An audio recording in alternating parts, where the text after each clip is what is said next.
Hey everybody, welcome to the People Process Progress Podcast. I'm Kevin Pinnell. I'm here with Adam today. We're at Blue Gorilla BJJ, and we'll get into all that kind of stuff. This is the first in the series of the People Process Progress of the New River Valley. We're in Radford, Virginia. So the New River Valley is in Southwest Virginia. It has a bunch of areas. We'll talk to folks from there. So today we're going to talk about, among other things, I'm sure, policing, Jiu Jitsu, leadership, going back to school as an adult, also a shared experience we have. But Adam, thanks so much for having me, for inspiring this new series, frankly. That's awesome. And the setup. I really appreciate you hosting us here. It's a super cool gym. I appreciate it, and I'm definitely glad to. I think this will be a fun time. I agree. How long have you been open here? So we opened our doors January 1st of this year. We got incorporated and everything in November of last year. But so almost a year, not quite. Wow. So it's been Cool. a wild ride for sure. Nice. I look forward to the year celebrations. I'm sure there's some stuff planned. We got some stuff planned. We got some things planned. I bet. Well, in keeping with the show, people first, process and line progress together. That's kind of the mantra, right? So let's keep you first. Let's talk about where you're from, where you grew up, how you got to law enforcement, right, in this region, and of course, anywhere else the conversation takes us. No, super chill. So for me, I grew up in Pulaski County. It's in the Appalachia area in the New River Valley. Mm-hmm. Pretty much grew up there my entire life. I lived a little bit like in Withville, which is still kind of in that area and things, but grew up in Pulaski County. My mom's from there. My dad is actually like a first generation immigrant from Egypt, and owned a restaurant in that area. He met my mom. Things happen. Yeah. Here I come. Here you are. You know. And so, I spent most of my like childhood growing up in this area. And my grandparents, I grew up with my maternal grandparents. Okay. My grandmother's from Merrimack. I'm sure you have an idea of where I've that's heard of it, at. yeah. Yep, over there near Blacksburg. And my grandpa's from Shawsville. Okay. And so I grew up in a very like old school Southwest Virginia type house. Right. And things. So that's kind of like, for me, it's kind of how my childhood pretty much. Yeah. I went to live with my grandparents when I was 8. Oh, wow. And that actually kind of will circle back around to law enforcement. Sure. So I always thought law enforcement was a really cool field. Growing up, in the 90s, you see cops and all this stuff, and you just think, oh, this is going to be the greatest job ever. These guys are doing all these things and stuff. And so it was always in my mind. But something that kind of like shaped me and kind of shifted me towards that.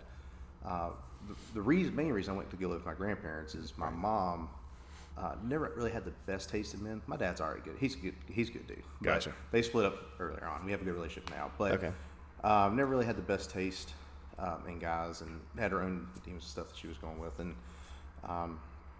there's a lot of domestic violence in the house and things, which, at a young age, obviously has a bigger impact. Yeah.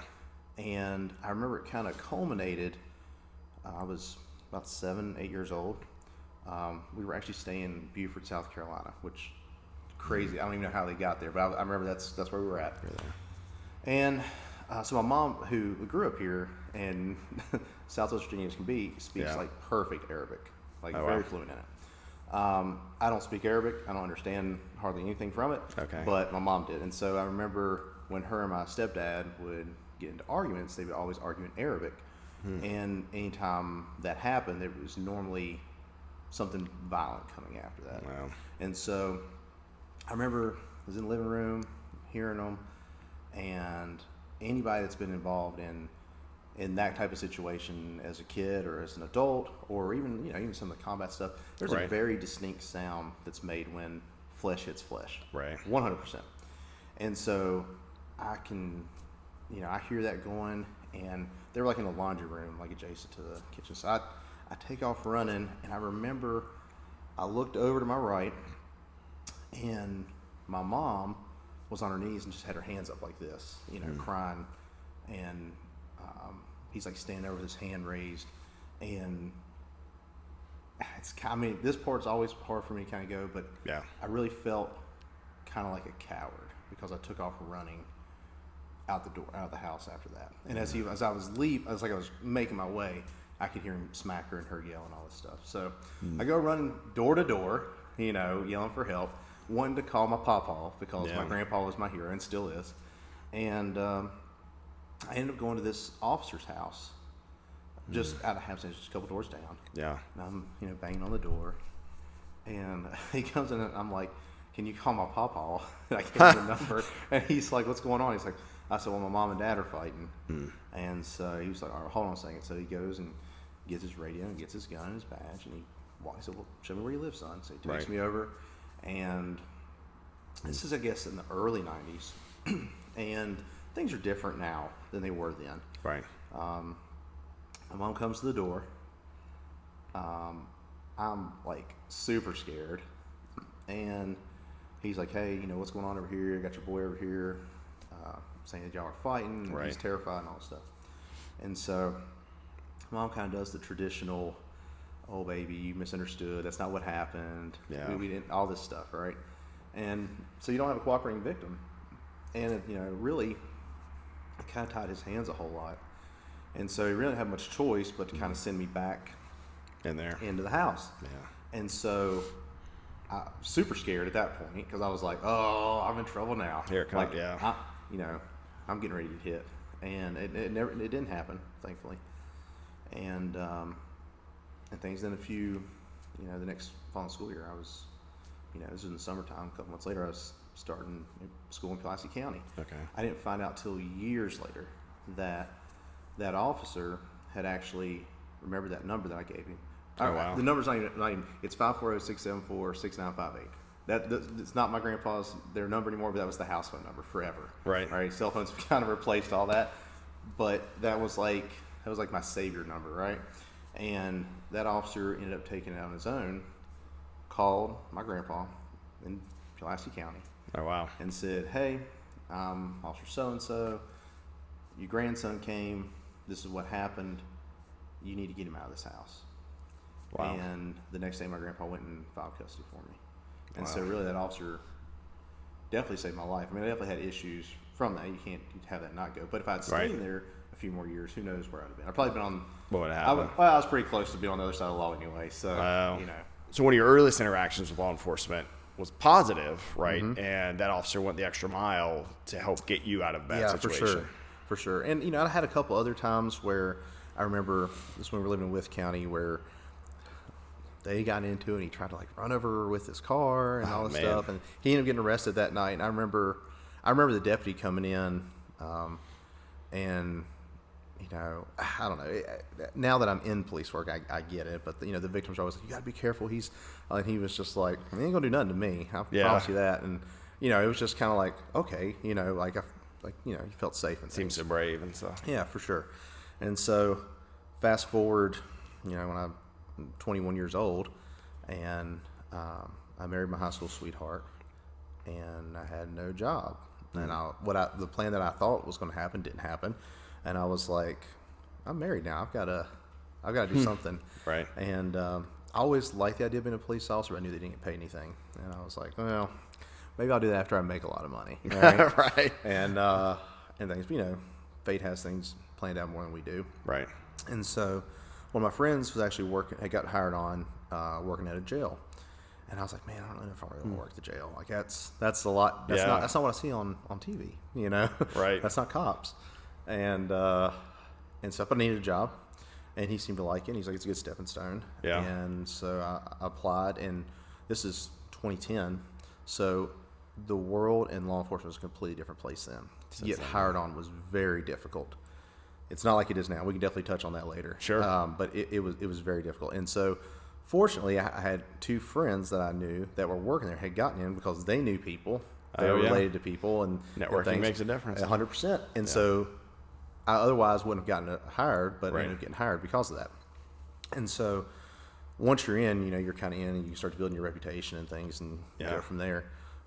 But actually, I really enjoyed corrections. It wasn't as bad as what I thought it was going to be. Right. It taught me a lot about myself and good things and bad things. Mm-hmm. And then, honestly, I think it prepared me really well for when I ended up going to patrol and getting out here and doing the law enforcement aspect of it. I had a really good base. I was kind of naive. I'm still kind of a want to see the best in everybody kind of person.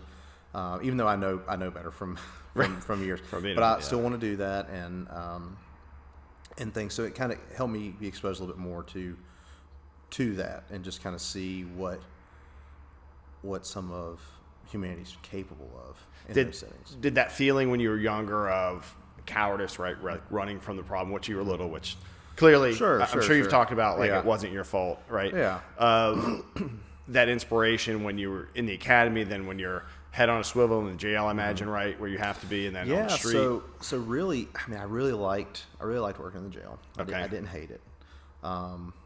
It was a very fast-paced. If you have a direct intake where you're getting people directly intoxicated, it is a little bit of everything. Oh, it's fast-paced, and things, and so, and obviously, and I learned this too is if the officer de-escalates the situation and things, you can have somebody who was very violent out there who comes in and it's not a problem at all, and vice versa. Right. And so, and I saw that even inside the jail.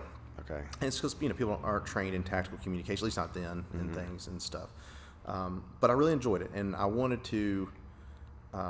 wanted to do SWAT team stuff. That was like, I was like, man, this is what I want to do. I want to go in and like kick doors, cool looking things, all this stuff, right? All the cool guy stuff. Yeah. And so I would have been fine staying working in the jail, but at the time, because this is a different time than it is now, right? If you wanted to be on a SWAT team, you had to go work on patrol.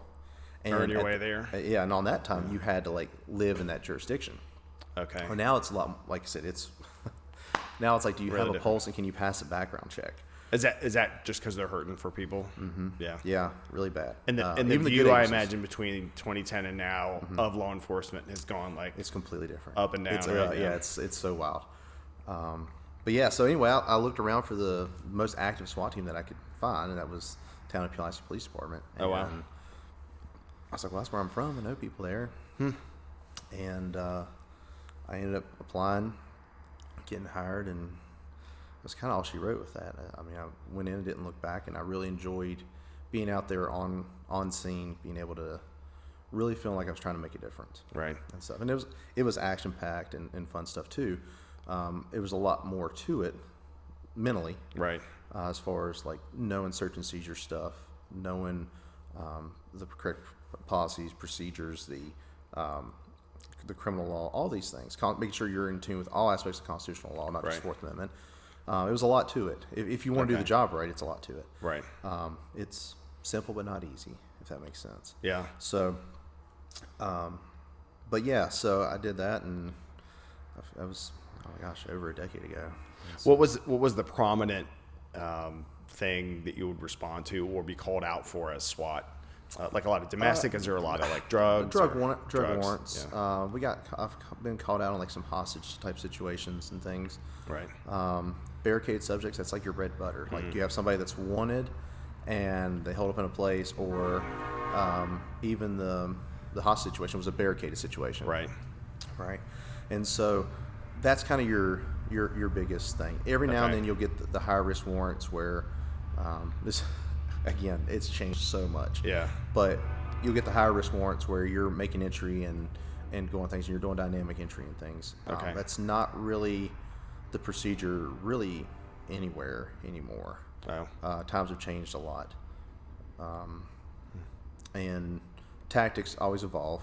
And so, the ways of, the 80s where they were just doing all the revolver and it's come a long way, and so, especially with advances in like drone technology and things of that. It's a different game. Did you find a lot of the 20 plus years now of global war on terror stuff, tactics that came back from people that that's were where in a lot there of it came from. So prior to that, a lot of tactics came from like the LA Police Department, right? Like across the board. Wait like, for SWAT, don't go in. Pre-Columbine stuff, all that stuff, and so that kind of got brought over.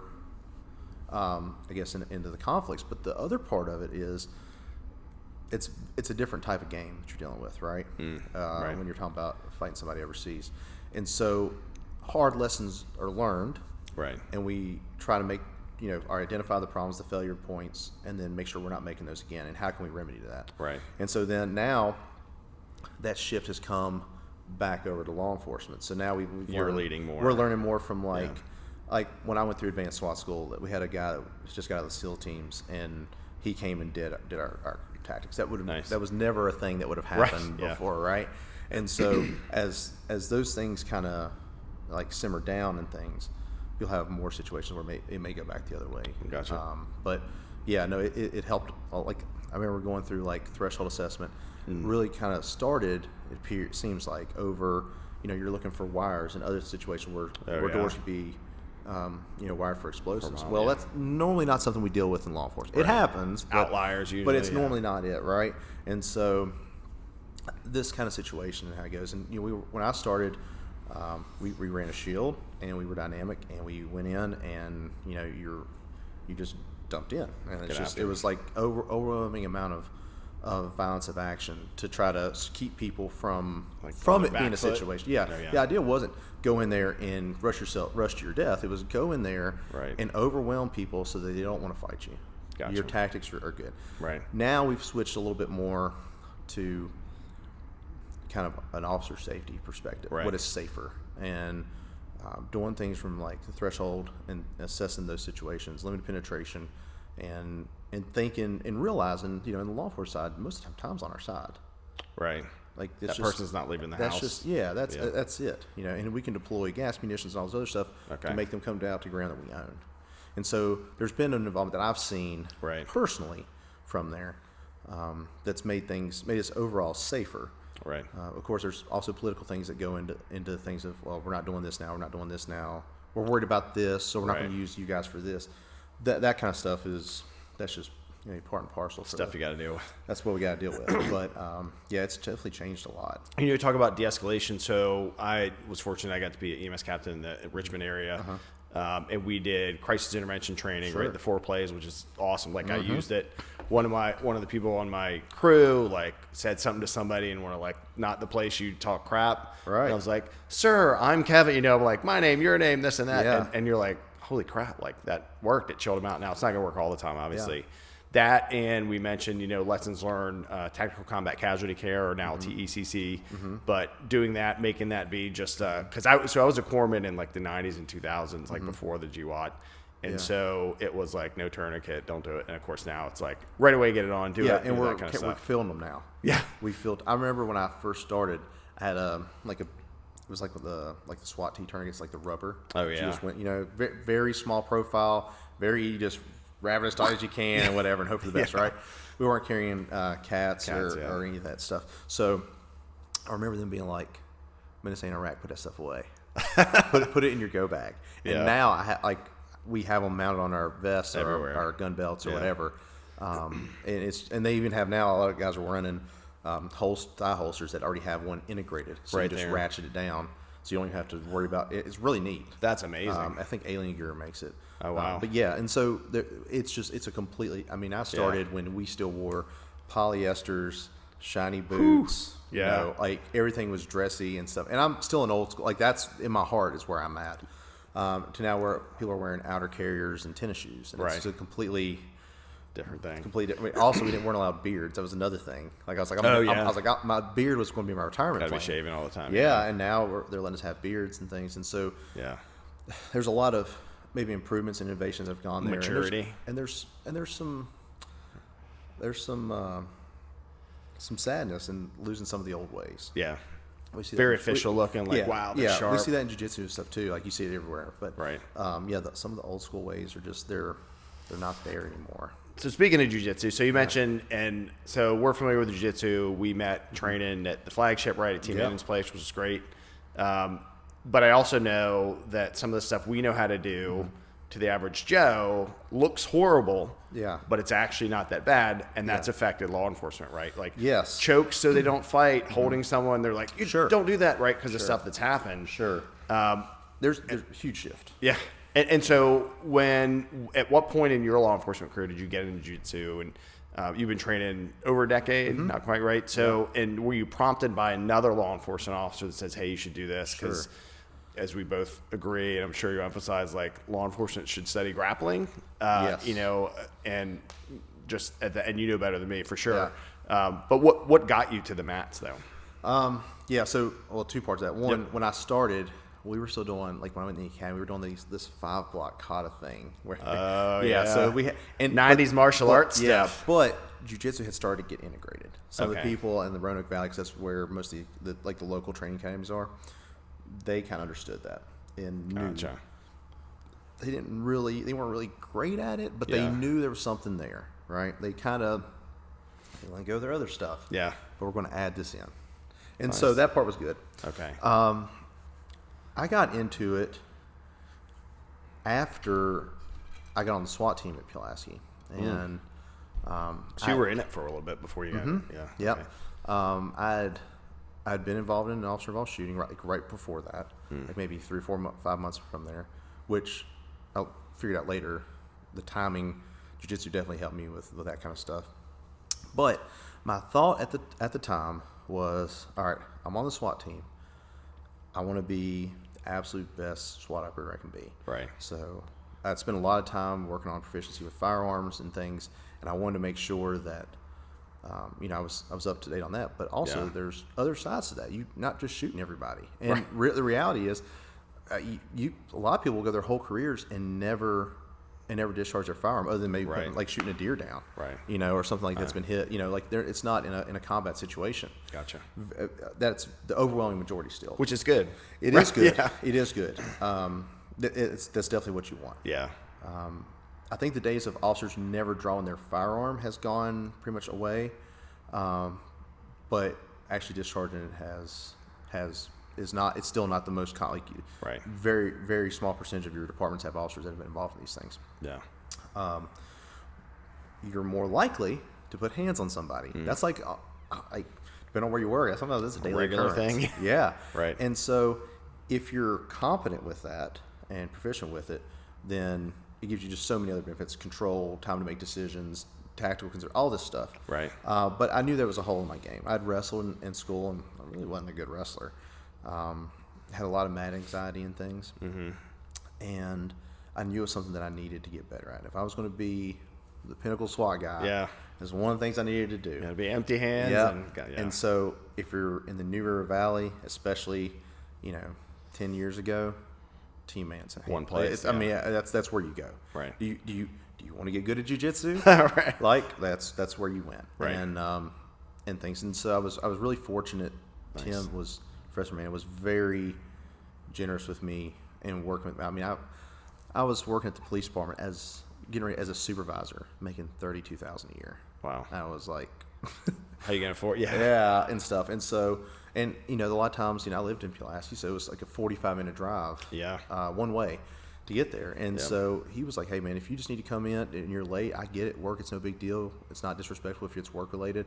Come in and at least get your rounds in and train. That's and that awesome. was, being understanding like that really helped me develop a lot. And then I went in there. I went to my very first class. It was a morning class.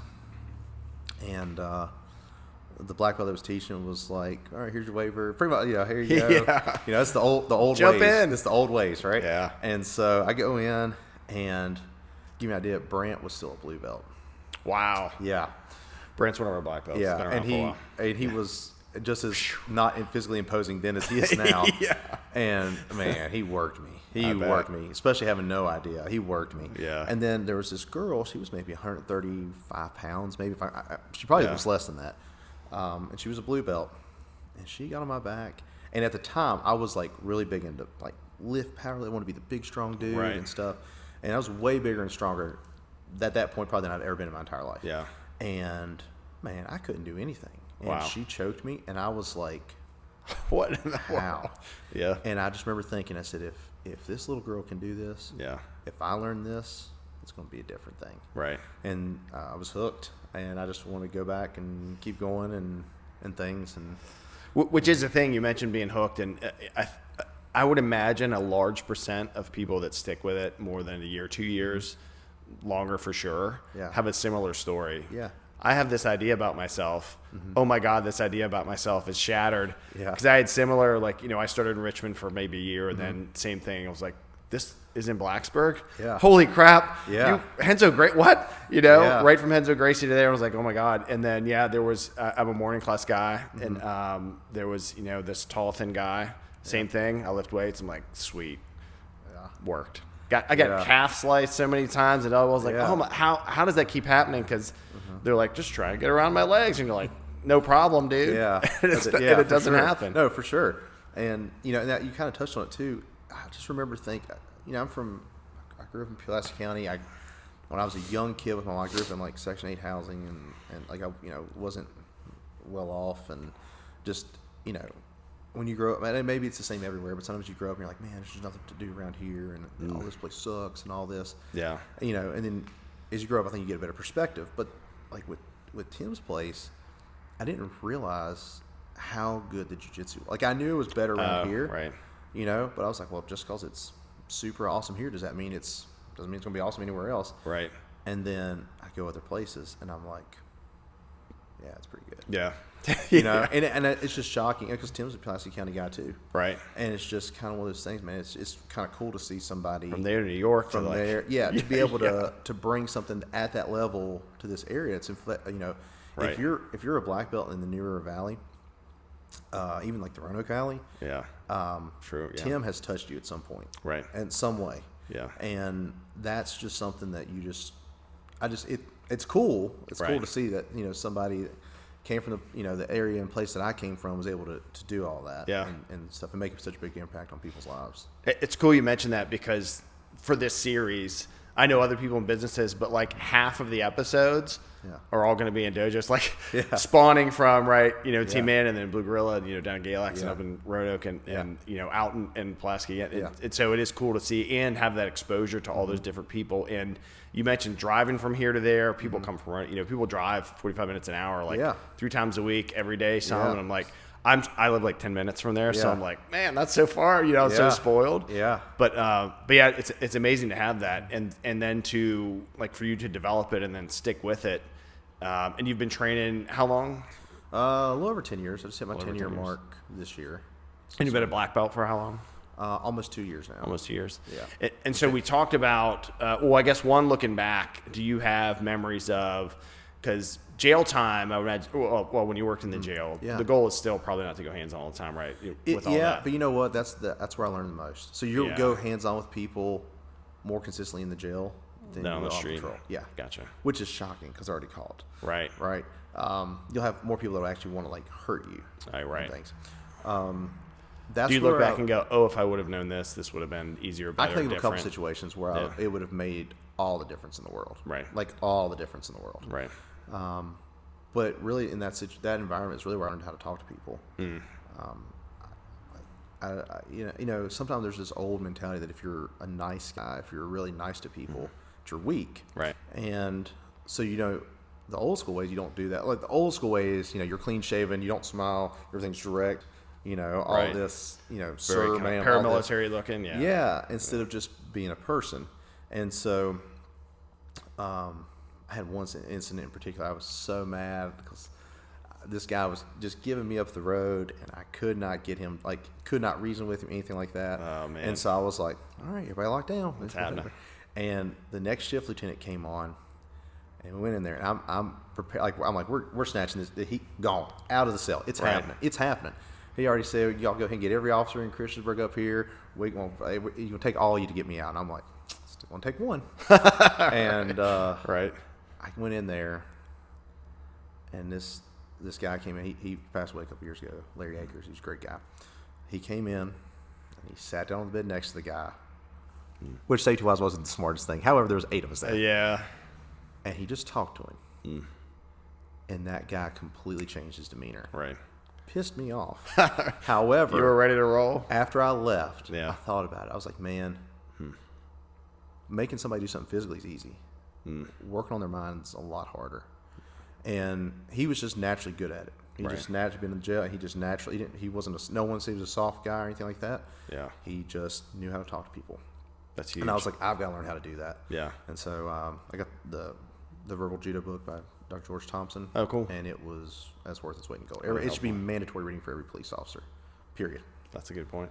You mentioned working on your mind, right? And then you touched on being an officer involved shooting. You said jiu-jitsu helped you with that. Can you share, like, perspective how you have found not just the physical, because I think, for lack of a better word, it's kind of obvious. If you grapple people a lot, people that don't grapple, even if they street fight a lot, like you're like, cool, you know some things, right? But dealing with your own stuff, I know I have found is way harder than, well, sometimes getting your ass kicked on the mats also sucks. But I'll say, you know, using jiu-jitsu or how did you find that helpful to deal with, whether it was when you were younger, whether it was the shooting, all of that together? No, so I didn't even, after I had the shooting, I didn't take much time off. Like Yeah. it wasn't like people see in the movies or whatever. Like I took 5.5 shifts off. Half those shifts because the shooting happened in the middle of the shift. Okay. And I was back to work. And I'd have been back to work. Consciously? Like, I just want to get back to it? Yeah. Also, I didn't want to take more time. Stigma. Because I didn't want people to think that, whatever. But really, all I really wanted to do is I wanted to come back and I wanted to make sure I could still do the job. Okay. That was my concern because I really loved being a police officer. And I didn't want this thing to happen to me and then I'd not be safe and have to get out of the business, right? Right. And so I wanted to come back. That was part of it. In hindsight, and I'm not dinging the chief or anything. Sure. In hindsight, if I was in that position, I was the chief, I would have made him take time off. Right. And then eased it in there. But he's an old school guy. He'd been in a couple shootings himself. He's like, you're good.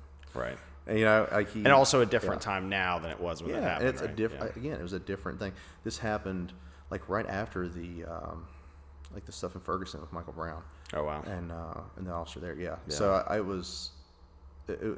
That's when things really started to shift for us. But I remember thinking after it happened, because I was fielding a body camera, but I was fielding it just for T&E. Like I was a proactive officer. They said, "Go try this out, use it, see what you think of it. We're going to try to get some body cameras. We just need to figure out which one we want to go with." Just evaluating it. And I tried a few of them. I broke a few of them, right. like just cheaply made. And I had this one, and we had taken we disabled the pre-record because I was worried I was going to be like in the bathroom taking a piss or something, right. and it was going to go on. You know what I'm saying? Yeah. And now people can anyway. So so I went up to the whole thing, and then I didn't turn it on until after the shot's already been. And I was like, man, I'm done. They're going to think I murdered this guy.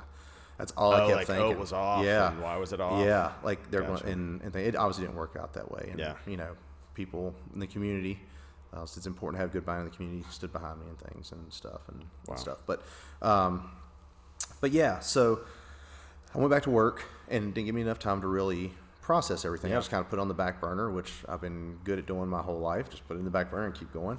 And you can only do that till you start running out of eyes to put them on. Right. And there was a change in me for sure that everybody noticed and saw, but didn't really know what to say. Right.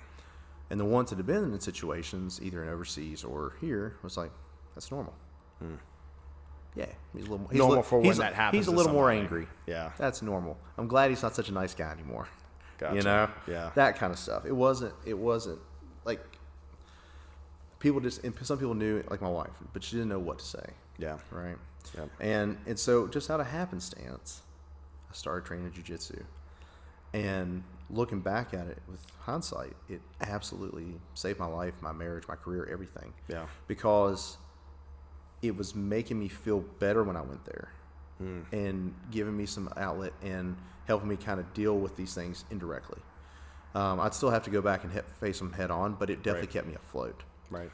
And so I ended up having a captain who, had it been in a very similar situation, some of the occurrences with his shooting were similar to mine, and those things bothered him, like they bothered me.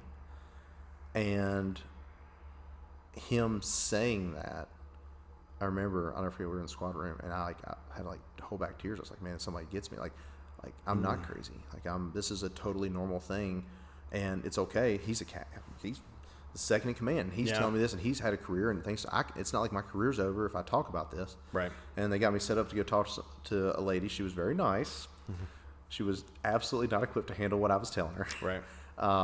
And things, but we worked on some childhood stuff, which helped. Yeah. She was very well equipped with that. And so I kind of started to understand a little bit more about how the trauma can stack on top of things and stuff like that. And so it kind of kept me under that red line, kind of got me back, and I started like, okay, and then, I'm good till the next incident happens, and then the next incident. And so I realized soon that, if I didn't do something, there was going to be, I was just like, it's not good. Right. And so I talked to one of my friends who'd been in a similar situation, somebody I trusted, one of the same guys who had messaged me or talked to me before and was like, hey, y'all, we need to say something to him before there's, he ends up good doing on that something. person. Yeah. And so he was like, all right. So he pulls me, and all right, I say, hey, can you meet me? We go and have lunch, and I tell him, I was like, man, you know, I went on this call, and it's this dead 3-year-old, and there's nothing I can do to save him, and I don't know what to do, and I'm pretty sure the mom has something to do with it, and all this stuff, and you know, he'd been in a very, very, very similar situation. His was way more traumatic than mine, and he was like, let me get you in touch with somebody, and got me in touch with the doctor, who was fantastic. And she was equipped to deal with trauma informed. Oh stuff. yeah, she was great. Good. She worked at the VA and then left the VA and did her own private thing, and was like, pretty much was like, I gotta sleep with myself at night. I want to do my own thing. Yep. And I was like, I get that. And so she was great, and she also helped me realize, she's like, you know, all this physical activity that you're doing, this is how you're dealing with it. And she's like, I want you to keep doing it because it's good for you. It's way better than you movement is medicine. Yeah, way better than going out here and drinking and womanizing and doing all the, you know, she's like, you're already taking enough risk at work. You need to like quit chasing that adrenaline. But this is really good for you, right? And especially the jiu-jitsu part, because you can get that connection, those same feelings and stuff. It's really good. And so then, you know, fast forward, you know, I have other stuff, other kids and things. Then I have somebody who's really close to me, just like kind of like my big brother at work. We ran together a lot. We ran an ultra marathon together. Wow. We ran the Blue Ridge Half together and stuff. And he was just a great guy. He was my boss for a while. And he ended up getting hit one night by a drunk driver on his way to the gym. I happened to be the shift supervisor that night. Man. And I hear the call come out. I was dealing with some domestic out in the sticks with a girl. We're always out there dealing with stuff on. Repeat offender. Yeah. And I was just like, you know, whatever. And I hear the call come out, and I'm like, I know that section. It's a pretty rough section. And I start heading that way. And then, you know, I hear the first officer that's there, one of my guys. So, you know, I got one that's gone. You know, another one's, you know, still here, but fading. And so I holler at him. I was like, hey, man, you doing fine? Just secure everything. I'll be there in a minute. On site? Taken care of. I'm calling. Gotcha. And so then I start calling the supervisor. I'm like, hey, let's call it the crash team. You know, we got a fatal crash. And get them, you know, all this stuff. And just supervisor, man. Just leadership. Focus on work. Do that stuff. And then the dispatcher calls me, and she says, hey, that tag comes back to Perry Hodge. I can't get him on his cell phone. And I was like, just couldn't believe it. I was like, I'll call you back. I hang up on her, and I start calling him. Yeah. Nothing. Calling, nothing. Call the supervisor. Hey, this is what's going on. I'm trying to call him. Whatever. I was like, I'm on my way. I'm like 30 minutes away if I drive like I got sense. Right. I was like, I'm trying to get there as quick as I can. I don't know what's going on. And so I finally get there. I don't even really remember the drive there. I was like, this can't be real. And I get there, and I see the back of his truck, and I was like, you got to be kidding me. And I go up, and, you know, I see him there. Yeah. I see he's not wearing a seatbelt, which pissed me off. And I go to the other guy, and I see he's there, and he's alive. And, you know, there's paraphernalia stuff in the car. And, you know, tested me probably the most that I could be tested as a police officer to make sure that my integrity was right, because, you know, I didn't put a hand on the guy, and I couldn't have. It just wasn't the right thing to do. You got to do the right thing when no one's looking. So called state police, had them come handle it, and then had choked down the tears, sat back. I was like, hey, man, you the boss. So go block off this road here, go block off this road here, start getting people, you know, get assignments, trying to make sure trying to put my guys, I don't want you near here. I want you somewhere different. I don't want you to have to see what I just saw. Right. You know, like, we don't all need to see this. Right. One's enough. So, but yeah, and I knew when that happened, I knew jiu-jitsu was what I needed, because I don't want to go drinking and all this other stuff. So I go in. It was like, the way it happened was kind of weird. It was the next day, but for me it felt like another day, because we were on nights. So it happened like, it's on a Thursday, and then on a Friday it's like the next day, but for me it was like 2 days away, because I was working on nights anyway. And I remember I went in, and Professor Mannon was there. He was teaching a morning class, and I sat there, and he came over and kind of put his hand on my head and shoulder, and, you know, He knew. Yeah. And he knew Perry. And man, I feel bad for anybody rolling with that day. I mean, I put the screws, but you know what? I felt better, right. And they didn't take anything from it. That was the thing. They just thought, oh, he's just going hard today, you know. Right. So that is an interesting jiu-jitsu thing you get used to. It's like we were talking about earlier. You know, you get like a bump on your nose, a bloody like twist. You're like, well, it happens, or you know. There are times people do too much, and you're like, all right. And then I'm sure you, as mad enforcers, like, let me go calm that person down. Yeah. But as a therapeutic thing, and understanding, you know, from Tim and other folks, it's amazing. Horrible that it had to happen and that you did that. And you said something earlier too, and this is something I learned. Same thing. Let it all bottle up my head. Came out. I did drink too much. Then had a huge panic attack. Realized, I should probably deal with all this stuff, which I kind of had and then didn't. And I think a buddy of mine that I was a corpsman with mentioned, he's a career fire guy out in Tucson, was like, hey man, there's no like trauma Olympics, because I heard you say like it wasn't as bad as that person's, but yours is different than mine, is different than theirs, which I'm sure you've learned in talking to the doc and other folks and processing, so you're not big engines out there of not having to go, well, yours is worse, I shouldn't feel this bad, because some people's almost just got an offender bender could be life changing. For sure. Some people's, like, you know, I've seen dead kids, it's horrible. Right. And you know, most people would go, oh, well, that's worse and that's worse. But to the person, if a person's never been exposed to trauma at all, like something small does it, right? And so so I say that to say, in addition to jiu-jitsu and you know, because you get all the physical stuff out and mental, and I'm a huge movement as medicine guy.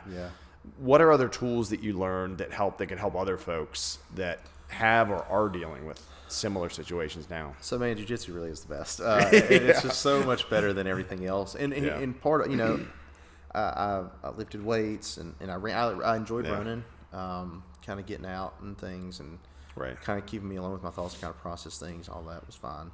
And one of the situations I did that with jiu-jitsu, and actually Perry was kind of in there, and I talked to him like, hey man, we'd go running together, I'd be like, man, I keep thinking about this kid and all this stuff, and you know, just being able to kind of bond.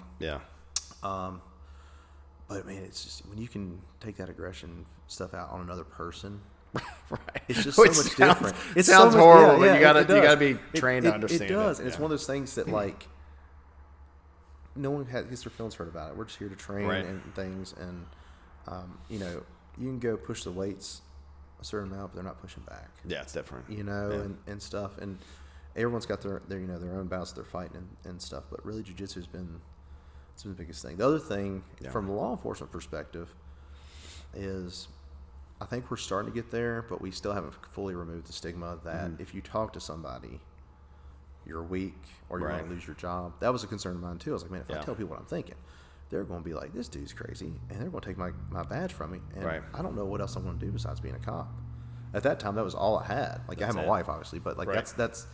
I was like, I don't know how to do anything else. I'm gonna go flip pizzas again. You know, my dad owned a restaurant. I can do that. You know, and flip pizzas and people. You know, and stuff. So, just if people can just take that first, it's always the first step is the hardest part. Just, in anything, starting the business, it's the hardest part is just taking the first step. And you know, if we remove that stigma and just know that, hey, sometimes you just need to reach out and have somebody just listen to you. And like you said, and like I found out too, when you actually talk to other people, particularly people that have been in a similar thing, you find out, oh, everybody's got their own shit. Everyone. But in particular, your people, right? Or people you didn't even know, and you're like, hey, I'm really having this problem. This, and they're like, oh, did you know this about me? And I'm like, no. And then I go, well, God, I should have asked you that before. Like, you ask. At least I found I care more and ask more about other people when I'm trying to fix my own stuff. By helping them, you know, or asking them to help me. No, essentially. 100%. And I think too, it's something where, and I'd imagine you probably even saw some of this in the military, or anything that you're doing. Take out the trauma stuff of it. If that person's not like a subject matter expert on it, a lot of times you don't want to hear about it. You know what I'm saying? Like the person that comes in here for their first trial class, I don't want them to tell me how to do an arm bar. I learned that from Tim Mannon. Okay, you know what I mean? You're not qualified as and they could be telling me something that's good. But they don't have the credentials to back it up. And so human nature, we just try to, I try to get better at that too as time goes on. It's just, you know, like Tim told me that Henzo told him, never turn a deaf ear on someone's knowledge. You know, because it might be bullshit, but it might be good too. And so if you have that mindset, it helps. For a police officer in particular, it is difficult because we don't. I don't want to say we don't have a good relationship with mental health. I would say that. I mean, it's not mental health inaccurate professionals, though. Yeah. You know, we're used to like having to go get people and then they're gone for 3 days where they're in a mental. You know, like we automatically assume that if we talk to somebody, that they're going to lock us up in some mental health facility or something. Yeah, and that's just that's not the case. And so sometimes you can get officers that will open up to other officers that have been in those situations. They're like, okay, they're going to understand. Because I remember the first time I told all the thoughts that I was having to this lady, I saw in her face, man, like she was like, oh my God. Yeah. Let's talk about the domestic stuff. Right. And so, and then when I go in and I talk to my captain about it and he tells me, I'm like, oh yeah, I'm normal. And then I go talk to this other lady and she's like, yeah, that's perfectly normal. Yeah. And so there are people that don't understand that aren't in that frame and have been through that, but it's hard to get people to open up unless you have those credentials already. Yeah. 100%. As cool as we want to be, we're like, oh, I appreciate your helping. You're like, you're not helping. Yeah. It's similar. Like I had never, other than like we went to marriage counseling like once or whatever years ago. And then finally when I was dealing with my stuff, went somewhere. Yeah. And I dive into like fixing my own stuff. Like I lead, programs and projects. So like it's my thing. Like plan this, do that, triage this. Yeah. So I'd already had an idea and started doing it. So when, even this person who's got the credentials on the paper, I was like, oh, like I just did that at home. I was like, for me, one thing that did help, which is tough, and I don't know if it's one of the tools you got, was like a trauma journal, which is super hard. So they're like, hey, remember everything and write it down again. And you're like, okay. Yeah. And then you start doing it. You're like, oh shit. Yeah. Which is hard, but also helpful. Not that I want people to just jump out there and do that because you need to do it as part of like a thing. Yeah. I never really did that. I did start writing a book. I haven't finished it yet. Nice. I'm about maybe 60% of the way through. Just talking about like some stuff that happened to me. Yeah. Just wild stuff that I think it was therapeutic writing some of that stuff out. Right. But one thing she helped me was just trying to look like the trauma loops and kind of learning what those triggers were and understanding it. Yeah. And once you understand the problem, that the solution is halfway solved there. Yeah. And so that helped me out a lot. I did some of the EMDR, I guess. Oh yeah. EMDR. Mm-hmm. And I did some of that, and it was okay. Yeah. Some people love it and swear by it. It was okay for me. It wasn't anything groundbreaking. Right. Being able to talk and like openly has helped. Okay. And then I started teaching classes at the police academy and in like our 3-gun school and things, and talking about officer-involved shootings. And so I came into it from a different perspective than a lot of people. Right. Where they're, I don't have a great war story. I wish I did. Mine is just really, this happened. This almost happened to me. This is the end result. And people, I guess, are interested in that. But I'd like, listen, man, the reality is, this is how many hours I spent training to prepare for this. Mm. This was the end result. Small window. Everything that happened after that is what they don't tell you about. Mm. And so, like, they put me in for an award for valor from the Virginia Association of Chiefs of Police. Highest award they give. Still don't feel like I deserve it. Yeah. Great resume builder. Yeah. Still don't feel like I deserve it. And I had those feelings going into it. Mm-hmm. And then the person that gets the award right before me, his widow's up there. Wow. Yeah, accepting it. And I'm like, I don't even deserve to share this stage with her. Then I come back to town. I'm working an overtime assignment because we don't make any money. Yeah. And at a Yankee game, and the Calfee girls were on like the front page of the Southwest Times, and so they were handing out the newspapers. Oh wow! Right. Yeah. Well, right above the Calfee girls, there's a little blurb with my picture on there, talking about getting the award for valor. Right. And so then I had people in the stadium coming in and saying, "Wait, is this you?" Oh wow! And it was really hard for me to like deal with because I was like, man, I almost felt like ashamed to get the awards. Like I don't. Yeah. That's just like I just there's a lot that goes into that, but that kind of stuff is stuff they don't tell you about. They don't tell you about sitting there and like staring at your pistol and thinking like, am I going to do it? Right. They don't tell you about that, and nobody wants to talk about it, and that's the problem. And so then you're in that and you feel like you're all alone because you have no one that's there that says, hey man, it's all right. It's okay. We're going to work through this. You're not going to do it. Right. We're going to talk about reasons why. No one's, and that has slowly started to change in law enforcement. We still got a ways to go. Yeah. But that is way better than it was 10 years ago. What else is way better transition is the Jiu Jitsu in Yes. Radford, Virginia. Yes. Right? In Blue Gorilla. So talk about challenges. Starting your own business. We talked about coming into this building that wasn't as nice as it is now. Yeah. It was so it's a really interesting story. Yeah. So when I got my blue belt, I saw how much it had changed me and helped me. And I always thought that this is something I wish I'd had when I was a kid. You probably thought the same thing. I wish I'd started training this when I was a kid. Oh, yeah. I'd be so much better, right? Yeah. And it just wasn't, Tim was here, but also, like, geographically for me, just when I was a kid and couldn't drive, it wasn't, wasn't a thing for me. So I remember thinking, I was like, man, I'd love to have a school one day when I retire from police work. And my retirement's going to cover everything. I was also naive about that. Yeah. And I said, I'm going to let women and children train here for free. Wow. And I'll just charge as much as I need to keep the doors open, and that'll just be what I do when I retire. And I was like, that'll be great. That's what I was thinking. I have learned that that's not how business works and things and stuff. But it was in my mind. Sure. And so this kind of like altruistic idea was there. Fast forward to last year, and my wife was a teacher. She spent like a decade teaching. Wow. And she was like, I don't think I want our kid in public school anymore. Like I think we have 3 kids, and she's like, I think I'd like to, she was fed up with some things going on at work and things, and she had some great people that she worked with and things, but just the general direction. Sure. And she was like, I just would rather him be home and stuff. And I was like, cool, let's look at that. Yeah. And so you start adding it up, and you're like, man, we need to make some money because this is going to. I'm trying to figure out. Homeschool's also not free. Right? Yeah. It's not like a free ride. Right. And so, especially not if you want to do it the right way. And so we started figuring up, and I was like, man, I gotta make like $1,000 a month somehow. Yeah. If I can do that, I think we're good. And I said they're figuring up overtime. I was like, I don't think I can realistically count on that. Right. And she was like, you should consider doing it. Like, you've got your black belt Open your own place, yeah. I taught the kids program at Tim's for at that point like 3 years. Yeah. And was teaching adult classes and stuff, and just kind of just like you already got your feet wet in it, just go. And I had started also teaching at the Radford CrossFit gym at Guardian Health Performance. Nice. I started teaching there. Okay. Probably about a year and a half, 2 years before I opened this place. Right. I talked to him about it, and he was like, "Yeah, go ahead." And so I had to tell people. I was teaching just a couple of CrossFit coaches. Cool. And so I already had like a base.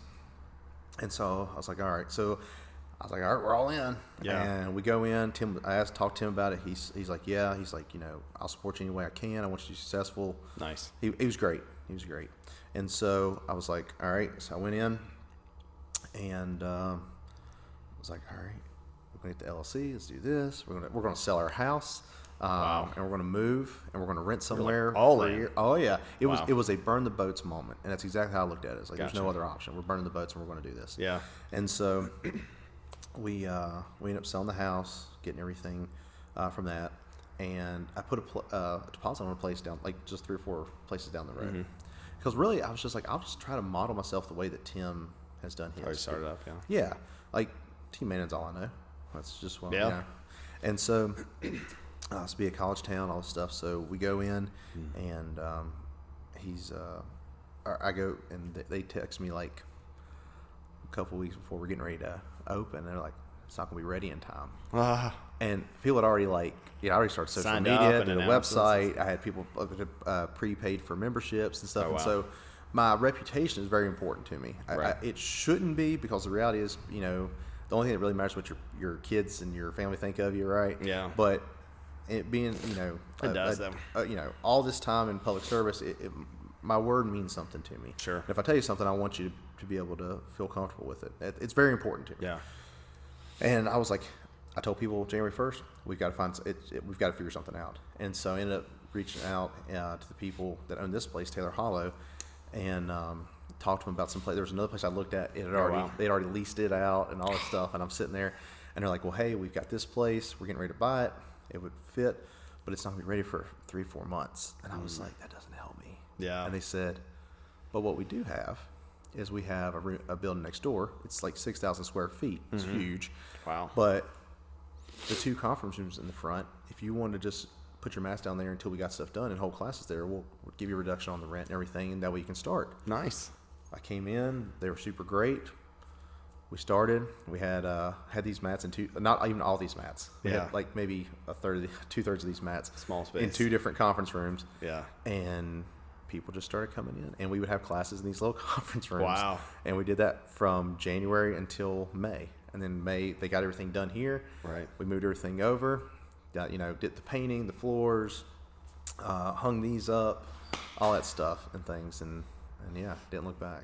Yeah, totally. Yeah, so you moved into May, so not quite a year, right? Yep. This year in this location, and I know I've seen followed. I've seen some of the instructors you have here that still train at Team Mannon, and then I'm way overdue coming here. So again, thanks for having me. But you are huge. You mentioned the community, right? Yeah, and it feels like connected to that first officer that helped you. Now you as an officer are helping the community with all these different. So in addition to mean, good jiu-jitsu, right? Yeah. Descended from Tim and Henzo before him, but all the greats. You also do a lot for the community in addition to teaching great classes. Yeah. So what are some of those things that you provide? So like, for example, when we had our grand opening, we were fortunate enough to be able to give out a couple of like $500 scholarships to kids, to high school kids to kind of go in. And we had a whole process for it. Taven was actually one of the recipients of cool. So it worked. I mean, he was kind of like a no-brainer. Yeah. But we had him do an essay and things like that. And it's really, I feel like there's no point in being successful if you can't share that with other people. Right. And so we've done that. We tried to do fundraisers for various things, for like Kaizen or when they need to go to Fargo and things. And it's all really, it's nothing I've done. It's the community here that I have that kind of came around and kind of brought everything up. And so we really try to keep that as one of our tenants. So we took our first year, from the day we got our LLCs till now, and said, all right, well, what is it that we really stand for? What are our core values? And so we landed on 3 of them, and loyalty, valor, and community, in no specific order. And there's no point in having a core value if you don't do stuff to stand up to that, right? And kind of knowing the direction that you're going and what you're wanting to be. And so I don't know what this next year is going to have through. I have a couple of ideas that I think will be really good. Nice. But it's really, it's a success of the people that I have coming here. It's not me. I won't mention names, but I've got people that sponsor kids' memberships and things, and we try to meet them, work with them on that. And for people they don't even know, just, hey, I want to do this to help. Give it to somebody. And stuff. And that's the community we want to have. We try to stay invested with our local businesses. We try to work and try to push business towards them. Yeah. Radford's not in the best shape financially right now, but we try to do what we can. We've offered like free months to any city employees and their kids. Wow. We'll probably do that again in the new year. We get some discounted rates for city employees. Like I said, I appreciate everything that they do. Yeah. I know that if something happens here, the police department's going to show up. They're going to handle business. I know if this place catches on fire, the fire marshal. They came here one day. We had a CO2 or a carbon monoxide alarm going off, and they came and handled everything. Super quick and things. And those kind of things are definitely appreciated. Right. And so we try to anything we do to try to make the community better, be invested with it, and things. Whether it's community events or just us trying to cultivate a community here. Right. With we do cookouts and things. We have a Christmas party coming up next Saturday. Oh, nice. And things for members, and so we try to do things to kind of have everybody be part of the team. Build that, yeah. And so, like I said, 2026, I got some things up in the air, and I think they'll be good, and we'll just see. Hopefully, they'll work out.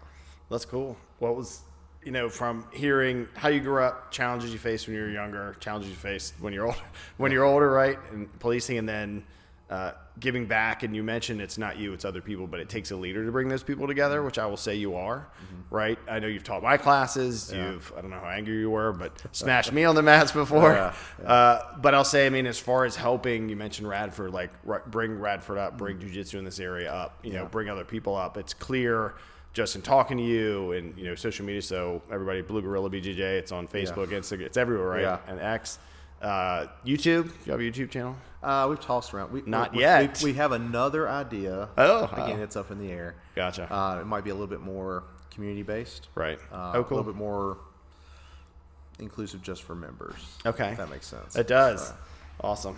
Yeah. So This has been great. We got folks coming in for open mat today, which is cool. So I'll get to roll. Maybe we'll get some rolling footage. Absolutely. That kind of stuff. But Adam, man, it was great to catch up. Absolutely. Haven't seen you for a while.